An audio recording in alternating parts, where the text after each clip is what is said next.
চাকু দিয়ে চার কোনা করে জলটা কাটো। চাকু দিয়ে চার কোনা করে একটা চৌকো স্কোয়ার কাট জলের মধ্যে। হ্যাঁ ওই তো ওরকম জলের ভেতর ওই বিষয়টা কাটতে হবে না। হ্যাঁ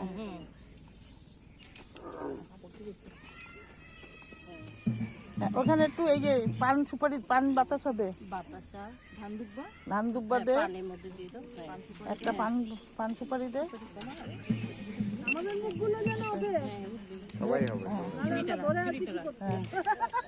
আস্তে করে ওখানে দে, গঙ্গার পরে দে, ভাসিয়ে দে, ভাসিয়ে দে। হ্যাঁ বল কি আমার ছেলের মুখে ভাত, তোমার থেকে জল নিচ্ছে স্নানের, ওকে ওকে আশীর্বাদ করো, তুমি অনুমতি দাও।